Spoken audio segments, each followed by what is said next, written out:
Cessons de fantasmer. L'infidélité ne frappe pas comme la foudre, elle s'infiltre comme la fumée par une fenêtre entr'ouverte. Lente, silencieuse, mais toxique.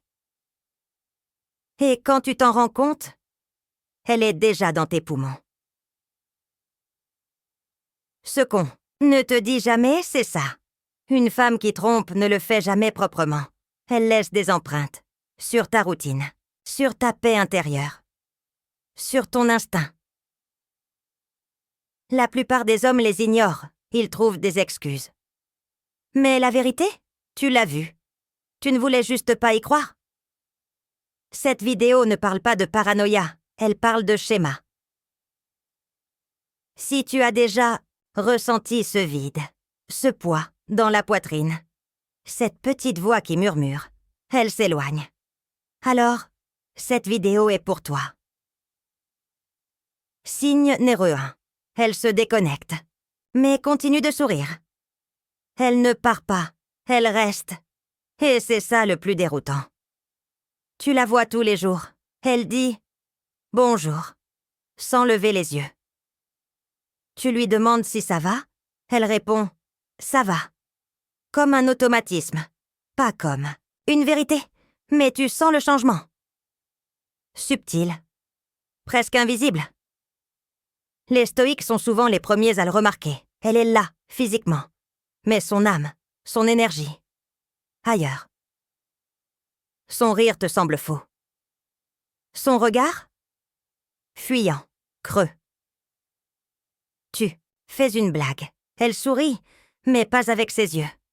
Pas avec son corps. Pas avec la lumière qu'elle avait avant. Quand elle te voyait vraiment, elle te dit qu'elle est juste fatiguée. Que le travail est stressant. Qu'elle a besoin d'espace. Mais ces mots-là n'essaient pas de créer du lien. Ils cherchent à gagner du temps. Et toi, tu le sais. Pas parce que tu es fragile, mais parce que tu observes. Un homme stoïque ne fuit pas les évidences. Il voit, il sent, il comprend. Quand une femme investit son énergie ailleurs, elle commence à rationner ce qu'elle te donne. Juste assez pour maintenir les apparences. Juste assez pour éviter les questions. Juste assez pour que tu n'aies pas envie de partir le premier. Mais tu n'es pas fou. Tu n'es pas trop sensible. Tu es simplement attentif. Et ce que tu vois, c'est l'érosion discrète de l'intimité. Pas avec des mensonges, mais avec la mort lente de la vérité. Signe numéro 2. Elle se cache, à la vue de tous. Elle ne claque pas les portes, elle ne crie pas. Elle devient simplement silencieuse. Mais pas complètement. Sélectivement. Avant, tu savais tout. Même les petits détails sans importance, le collègue qui l'agace. Le rêve étrange de la nuit. Ce qu'elle a mangé à midi. Maintenant, sa vie a des compartiments, et tu n'as plus la clé de tous. Elle parle encore, oui, mais seulement quand c'est pratique, quand c'est sûr, quand ça sert l'image d'elle qu'elle veut te montrer. Puis vient le téléphone. Avant, il traînait sur la table, oublié, sur le lit. Maintenant, il est toujours dans sa main, écran tourné vers le bas. Notification coupée. Et quand elle écrit, elle s'éloigne de ton regard. Tu ne lui as jamais demandé son code? Tu ne l'as pas accusée, mais elle est déjà sur la défensive. Et si tu poses une question? Tu es parano, trop jaloux, trop contrôlant. Mais un homme stoïque le sait. La vérité n'a pas peur d'être vue.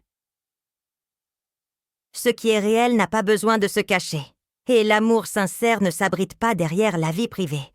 Ce n'est pas une question de contrôle. C'est une question de contraste. Entre la femme ouverte, transparente et celle qu'elle devient. fermée, prudente, distante. Ça, ce n'est pas de l'évolution. C'est de la dissimulation. Et toute dissimulation a une raison. Car l'infidélité ne commence pas avec un baiser. Elle commence quand l'accès se rétrécit. Un détail effacé. Une habitude qui change. Une porte verrouillée dans une maison où tu avais tous les accès. Et le pire, c'est qu'elle veut que tu doutes de toi, pas d'elle. Tant que tu accuses ton intuition, elle n'a jamais besoin de justifier son comportement. Mais un homme lucide ne demande pas des preuves. Il suit les schémas. Et quand quelqu'un commence à vivre une double vie, tu ne l'imagines pas. Tu es simplement exclu de la seconde. Signe numéro 3. Son corps reste, mais l'intimité s'éteint. Vous partagez encore le même lit. Mais ce lit ne sent plus le foyer. La chaleur a disparu. Le rythme est brisé. Quelque chose d'invisible s'est glissé entre vous. Parfois, elle se tourne sans un mot.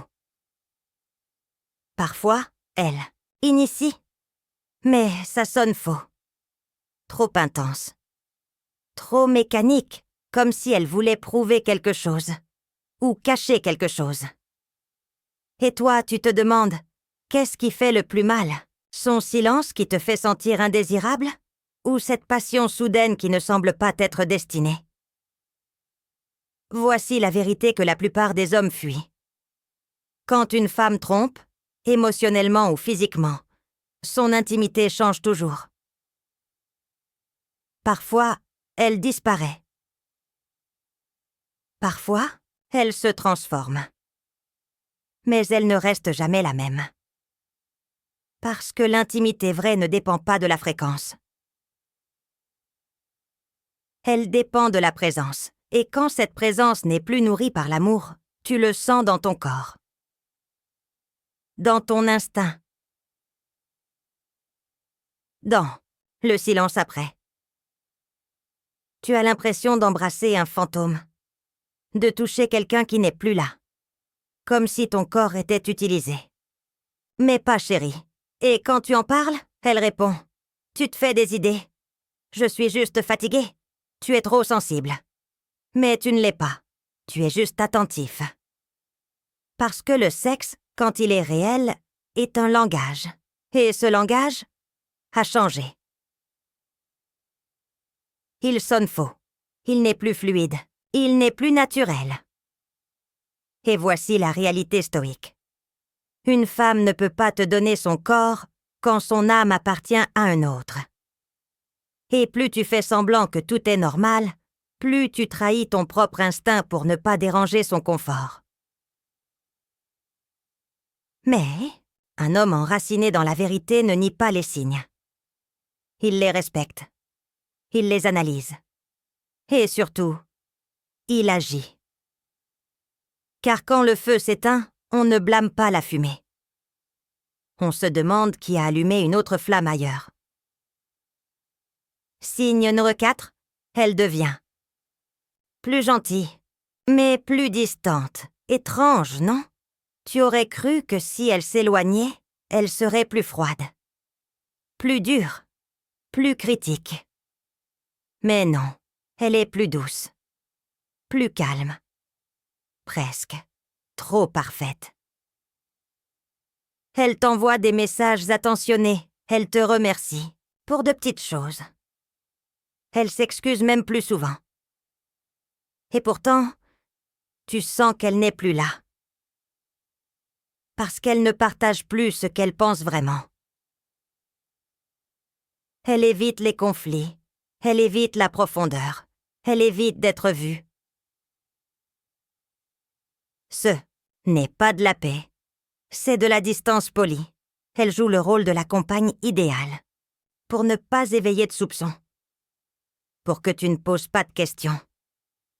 Pour que tu penses que tout va bien, mais son regard est ailleurs. Son esprit est ailleurs. Et peut-être que son cœur l'est aussi. Tu lui dis que tu la sens différente?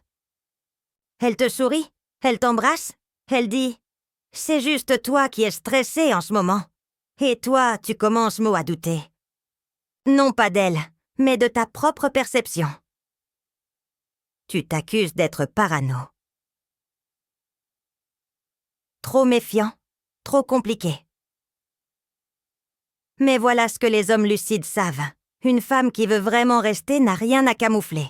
Elle ne cache pas ses émotions, derrière la gentillesse. Elle n'évite pas les tensions, parce qu'elle sait que l'amour se renforce en traversant les vérités inconfortables. Mais quand elle commence à te traiter comme un invité au lieu d'un partenaire, quand elle t'évite doucement au lieu de t'affronter franchement, c'est souvent parce que sa conscience la dérange. Et elle préfère être douce que sincère. Signe numéro 5. Elle réécrit l'histoire. Subtilement, elle commence à parler du passé différemment. Ce qui était beau devient exagéré. Ce qui était intense devient trop.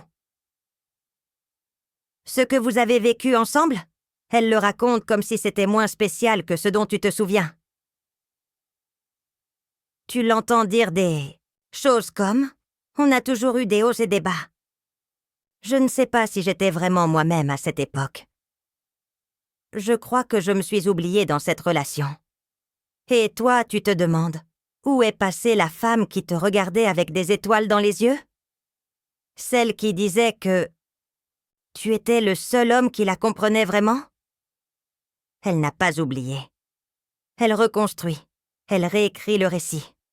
Pas pour la vérité, mais pour se libérer de la culpabilité. Parce que pour qu'elle justifie ce qu'elle fait, elle doit transformer ce que vous étiez. Ce qui était beau devient étouffant. Ce qui était profond devient trop intense. Et toi, tu deviens le problème dans son nouveau récit.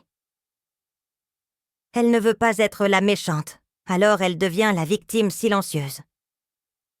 Celle qui n'a pas été vue, pas écoutée, pas épanouie.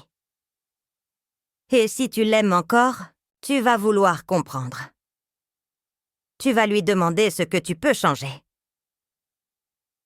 Tu vas penser que c'est de ta faute. Mais un homme éveillé comprend ceci. Quand quelqu'un veut partir, il commence par effacer ce qui le rattache à toi. Et cette réécriture n'est pas pour te faire du mal.